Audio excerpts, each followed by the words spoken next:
গত পর্বে আমরা বলেছিলাম আমরা আজকে অ্যাবসলিউট অ্যাডভান্টেজ আর কম্পারেটিভ অ্যাডভান্টেজ আলোচনা করব। এই ক্ষেত্রে একটা কথা দিয়ে আমি শুরু করতে চাই। এই কনসেপ্টটা আমি যখন ছাত্র ছিলাম এটা আমারই বুঝতে অনেক বেগ পেতে হয়েছে। আমাদের শিক্ষকদের একটা সুবিধা আছে যে কনসেপ্টটা আমরা ছাত্র অবস্থায় কম বুঝেছি, পরবর্তীকালে আমরা পড়াতে গিয়ে জিনিসটা শিখতে পারি। যখন আমি পড়াতে যাই একই সমস্যার সম্মুখীন হয়েছি। দেখেছি যে ছাত্রদের পক্ষে অ্যাবসলিউট অ্যাডভান্টেজ আর কম্পারেটিভ অ্যাডভান্টেজ যেভাবে টেক্সট বুকে লেখা থাকে সেটা তাদের পক্ষে রপ্ত করাটা কষ্টসাধ্য হয়। তাই আজকে আমরা আলাপে অর্থনীতিতে শুধুমাত্র গল্প বলবো, অ্যাবসলিউট অ্যাডভান্টেজটা কী হতে পারে, কম্পারেটিভ অ্যাডভান্টেজটা কী হতে পারে। তাহলে আসুন শুরু করা যাক। দীপ্ত আলাপে অর্থনীতির চতুর্দশ পর্বে সবাইকে স্বাগতম। আজকের পর্বে আমরা অ্যাবসলিউট অ্যাডভান্টেজ আর কম্পারেটিভ অ্যাডভান্টেজ গল্পের মাধ্যমে দেখার চেষ্টা করব। আমরা ফিরে যাই। আমরা রশমনের কথা বলেছিলাম। 1950 সালে আকিরা কুরোসাওয়ার সেই কালজয়ী সিনেমাটার প্লটটা খুবই সহজ। একজন ব্যক্তি মারা যায় এবং সেই ব্যক্তির সাক্ষী চারজন, কিন্তু এই চারজন ব্যক্তি একই ঘটনা চারভাবে উপস্থাপন করেন। এই রাশমনের উপমাটা আমরা কেন আবার আনছি? অর্থনীতি কিন্তু একমাত্র সমাজবিজ্ঞান নয়। সমাজ নিয়ে আলোচনা করে এরকম আরও বিজ্ঞান আছে, যেমন রাষ্ট্রনীতি, পলিটিক্যাল সায়েন্স, যেমন অ্যানথ্রোপোলজি, নৃবিজ্ঞান, যেমন হিস্ট্রি, ইতিহাস। এরা প্রত্যেকে কিন্তু একটা কমন প্রশ্ন জিজ্ঞাসা করে, মানুষ কেন দলগতভাবে বাস করে? Why do people live in societies? এই চারটা শাস্ত্রের লোকজন চারভাবে জিনিসটাকে অ্যানালাইজ করে। অর্থনীতিতেও আমরা এই প্রশ্ন জিজ্ঞেস করি, মানুষ কেন সমাজে বাস করবে বা কেন করবে? এইটা আমরা আজকে আলোচনা করার চেষ্টা করব। দীপ্ত আলাপে অর্থনীতিতে আমরা এতদিন পর্যন্ত মূলত একজন ব্যক্তির সিদ্ধান্তকে দেখেছি। সেই ব্যক্তি ক্রেতা হোক, সে ব্যক্তি বিক্রেতা হোক। অভাবের কারণে ক্রেতা বা বিক্রেতা এদেরকে কিছু সিদ্ধান্ত নিতে হয়েছে। এই সিদ্ধান্তর আলোচনা করতে গিয়ে আমরা এফিশিয়েন্সি, অপরচুনিটি কস্ট, এই দুটো মূল কনসেপ্টের আলোচনা করেছি। আমরা কিন্তু একটা প্রশ্নের উত্তর দেই নাই, সেটা হচ্ছে মানুষ তো একজন হিসেবে বাস করে না। একজন ক্রেতা বাজারে যাবে, ভালো কথা, একটা জিনিস কিনবে। একজন বিক্রেতা বাজারে যাবে, তিনি তার প্রোডাক্ট বিক্রি করতে চান, কিন্তু বাজার তো অনেকের সমন্বয়, অনেকগুলো বায়ার্স, অনেকগুলো সেলার্স। তাহলে আমাদের প্রশ্ন হচ্ছে, মানুষ কেন একসাথে বাস করবে? একজন মানুষের সমাজ কি আছে? একজন মানুষের সমাজ কিন্তু বাস্তবে নাই, কিন্তু গল্পতে আছে। আমরা প্রত্যেকে এই গল্পটা ছোটবেলায় পড়েছি। এই গল্পটার ছোট্ট নাম হচ্ছে রবিনসন ক্রুসো। 1791 সালে ড্যানিয়েল ডিফো নামে একজন ইংরেজ ঔপন্যাসিক উনি গল্পটা লেখেন। আলোচনার খাতিরে বলি এই গল্পটার আসল নামটা কি। The life and strange surprising adventures of Robinson Crusoe of York mariner. নামটা অনেক বড়, কিন্তু আমরা রবিনসন ক্রুসো নামেই চিনি। রবিনসন ক্রুসোর গল্পটা আমরা সবাই জানি। রবিনসন ক্রুসো একটা জাহাজে উঠেছে, সে এক জায়গা থেকে আরেক জায়গায় যাবে।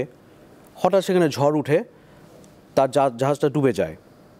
ভাগ্যক্রমে রবিনসন ক্রুসো একটা দ্বীপে এসে বাস করে। সে এই দ্বীপের মালিক এখন, কারণ এই দ্বীপের একমাত্র অধিবাসী সে নিজেই। সে তো খুব খুশি, তার কোনো কিছুর অভাব নাই। কিন্তু তাকে এই দ্বীপে থাকতে গেলে, কারণ সে আর কোনো সভ্যতা এখন আশেপাশে নাই, তাকে কি করতে হবে? তাকে তার নিজের খাবার জোগাড় করতে হবে, তাকে নিজের পোশাক তৈরি করতে হবে, তারপর তাকে নানান রকমের কাজ করতে হবে, এবং এই কাজগুলো সব তাকে নিজে নিজে করতে হবে। ফরচুনেটলি আমাদের রবিনসন ক্রুসো অনেক প্রতিভাবান।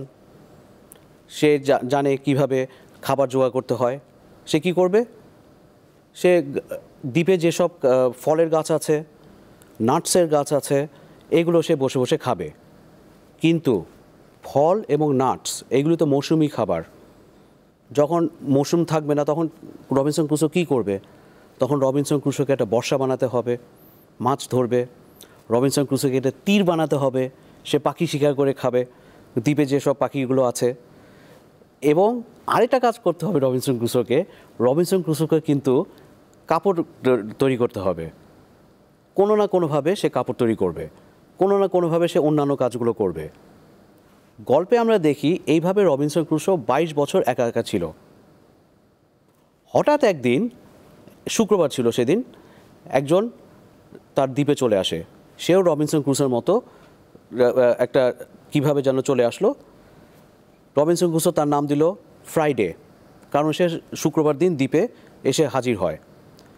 এরপর কী করলো রবিনসন ক্রুসো কিন্তু ফ্রাইডের থেকে প্রত্যেকটা কাজে পারদর্শী। একটা কাজও নাই যে রবিনসন ক্রুসো ফ্রাইডে থেকে ভালো করতে পারবে না।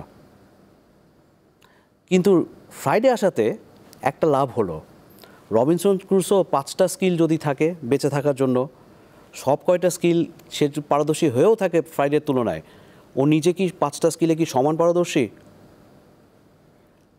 5টা স্কিল সে নিশ্চয়ই র্যাঙ্ক করবে, এটা প্রথম সবচেয়ে ভালো পারি, এটা দ্বিতীয়, এটা তৃতীয়, এটা চতুর্থ, এটা পঞ্চম। এখন আমরা যদি ফ্রাইডের অবস্থা দেখি, ফ্রাইডে কোনোটা স্কিলে রবিনসন ক্রুসোর চেয়ে ভালো না, কিন্তু ফ্রাইডে একটা স্কিলে তো নিশ্চয়ই ভালো, যেটা রবিনসন ক্রুসোও ভালো, ফ্রাইডেও ভালো। কিন্তু তারা দুজন এখন একত্রিত হতে পারে, তারা দুজন এখন এক্সচেঞ্জ করতে পারে, বিনিময় করতে পারে। কিভাবে? রবিনসন ক্রুসো যেটাতে কম ভালো কিন্তু ফ্রাইডে একটু বেশি ভালো, তারা দুজন এটাতে স্পেশালাইজ করলো। ফ্রাইডে ছোট্ট কাজটাই ভালো মতো করলো, রবিনসন ক্রুসো বড় কাজগুলো ভালো মতো করলো। তারপর তারা এক্সচেঞ্জ করলো। লাভটা কি? রবিনসন ক্রুসো অন্য স্কিলগুলোতে যে সময়টা ব্যয় করতো, সেই সময়টা সে তার ভালো স্কিলে ব্যয় করতে পারে। সে আরও বেশি প্রোডাক্টিভ হতে পারবে, সে আরও বেশি উৎপাদন করতে পারবে। ফ্রাইডের ক্ষেত্রেও তাই, ফ্রাইডে যে কাজটাতে বেশি পারদর্শী সে ওটাতেই স্পেশালাইজ করলো এবং সেও ভালো মতো উৎপাদন করলো। তাহলে অ্যাবসোলুট অ্যাডভান্টেজটা কি? তাহলে কম্পারেটিভ অ্যাডভান্টেজটা কি? সমাজ একজন দিয়ে হবে না, একটা সমাজকে তৈরি করতে হলে নিদেন পক্ষে দুজন মানুষ লাগবে। তাহলে আমরা রবিনসন ক্রুসো আর ফ্রাইডের মধ্যে তুলনা করি। রবিনসন ক্রুসো যদি দুটো অ্যাক্টিভিটি থাকে, দুটোতেই ফ্রাইডের চেয়ে ভালো করতে পারে, অল্প সময়ে ফ্রাইডে থেকে অনেক বেশি উৎপাদন করতে পারে। তাহলে রবিনসন ক্রুসো ফ্রাইডের তুলনায় তার একটা অ্যাবসোলুট অ্যাডভান্টেজ আছে। এখন আমরা ফ্রাইডের দৃষ্টিভঙ্গি থেকে দেখি। ফ্রাইডে রবিনসন ক্রুসো থেকে প্রত্যেকটা কাজ কম পারদর্শী, তাহলে তার অ্যাবসোলুট ডিসঅ্যাডভান্টেজ আছে। কিন্তু আমাদের স্কিল তো দুটো। এখন রবিনসন ক্রুসোকে যদি দুটো স্কিলই করতে হয়, তা তো অঢেল সময় নাই। এই যে আমাদের উজ্জ্বল অ্যাসাম্পশনটা আমরা বারবার নিয়ে আসছি, কারণ এই সময়টাই কিন্তু সবচেয়ে বড় অভাব। তখন রবিনসন ক্রুসো কী বলবে? সে তো ইকোনমিক্স কিছু জানে না, ফ্রাইডেও জানে না। ফ্রাইডেকে ডেকে বললো যে ফ্রাইডে ভাই, চল আমরা কাজগুলো দুইটাকে ভাগ করে নেই, আমি এটাতে একটু বেশি ভালো পারি, তুমি আমার চেয়ে দ্বিতীয় কাজে আমার মতো পারো না, কিন্তু আমি এই কাজটাতে কম পারদর্শী প্রথমটা তুলনায়। ফ্রাইডে বললো যে ঠিক আছে, আমি তাহলে দ্বিতীয়টা করি। তাহলে সুবিধাটা দুই পক্ষই কিন্তু সুবিধাগ্রস্ত হচ্ছে। রবিনসন ক্রুসো তার অ্যাক্টিভিটিতে স্পেশালাইজ করছে, অনেক বেশি উৎপাদন করতে পারছে। ফ্রাইডেও তার অ্যাক্টিভিটিতে স্পেশালাইজ করছে, অনেক বেশি তৈরি করতে পারছে। এইটাকে আমরা বলি কম্পারেটিভ অ্যাডভান্টেজ। কম্পারেটিভ কেন? কম্পারিজন মানে তুলনা। তাহলে আমরা যদি তুলনা করি, স্কিল এতে রবিনসন ক্রুসো বেশি পারদর্শী স্কিল বি এর তুলনায়। ফ্রাইডের ক্ষেত্রে কি হচ্ছে? ফ্রাইডে কিন্তু দুটোতেই যদিও অ্যাবসোলুটলি রবিনসন ক্রুসো হচ্ছে কম পারদর্শী, ফ্রাইডে কিন্তু বিতে একটু বেশি পারদর্শী সে নিজে। তাহলে দুইজনের মধ্যে কম্পারেটিভ অ্যাডভান্টেজের কারণে দুইজনের একটা ইনসেন্টিভ থাকবে, দুইজনের একটা উৎসাহ থাকবে যে আমরা একত্রিত হই, কাজ ভাগাভাগি করি। তাতে কি হবে? তাতে আমাদের উৎপাদন অনেক বেশি বেড়ে যাবে। এইভাবেই দুটো মানুষের মধ্যে যদি এক্সচেঞ্জ হয়, আস্তে আস্তে অনেকগুলো মানুষ আসলে কি হবে, এক্সচেঞ্জগুলো আরেকটু বড় হবে, আরেকটু বড় হলে তখন আমরা এক্সচেঞ্জ থেকে আমরা এর পরের যে পর্বটা আছে সেটা হচ্ছে আমরা ট্রেড করব। ট্রেড মানে বাণিজ্য। এইভাবে আস্তে আস্তে একটা সমাজ তৈরি হচ্ছে। স্কুলে আমরা পড়ি যে বাংলাদেশ পৃথিবীর সবচেয়ে বড় বদ্বীপের একটা অংশ। স্কুলে আমাদেরকে হয়তো বা এটা বলা হয় না, আমাদের এই অঞ্চলের বদ্বীপটা একমাত্র বদ্বীপ পৃথিবীতে যে দুটো মহানদীর বদ্বীপ। পূর্ব থেকে আসে ব্রহ্মপুত্র, যেটা বাংলাদেশে প্রবেশ করে ব্রহ্মপুত্র এবং পরে যমুনা হয়। পশ্চিম থেকে আরেকটা মহানদী আসে যার নাম গঙ্গা বা গ্যাঞ্জিস, সেটা বাংলাদেশে ঢুকে পদ্মা হয়ে যায়।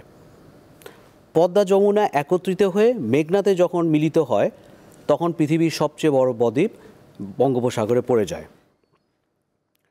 এখন এই বড় বদ্বীপ হওয়ার একটা ঘটনা হচ্ছে কিছুদিন পর পর বঙ্গোপসাগর অঞ্চলে কিছু চর দেখা যায়। কালক্রমে এই চরগুলো একটা দ্বীপ হয়ে যায়। রবিনসন ক্রুসোর এই গল্পটা তো বিদেশি গল্প। এই গল্পটা দেখি তো আমরা বাংলাদেশের কনটেক্সটে এটা বলতে পারি কি না।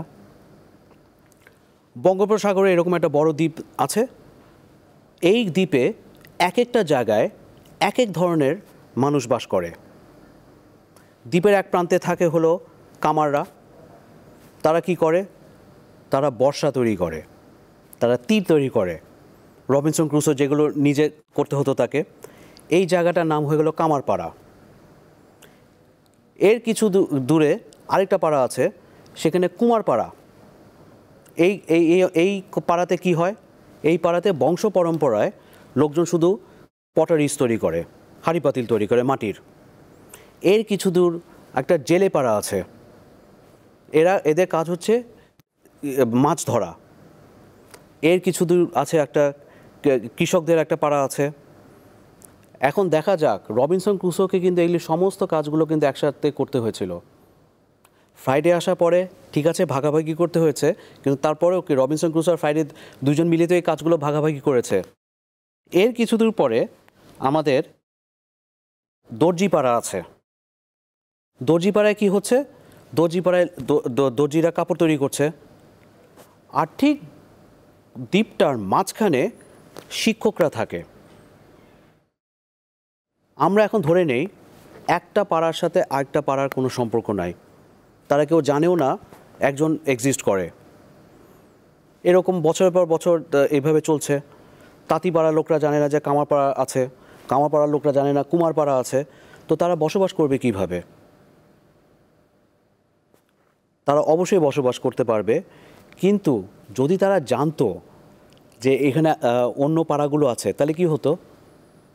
শিক্ষকদেরকে সেই স্কিল আছে কামারপাড়ার লোকদের মতো কামারগিরি করা, কুমারপাড়ায় গিয়ে কুমারগিরি করা, জেলেদের পাড়ায় গিয়ে মাছ ধরা, কৃষকদের মতো ফসল ফলানো, এগুলো তো তাদের নাই।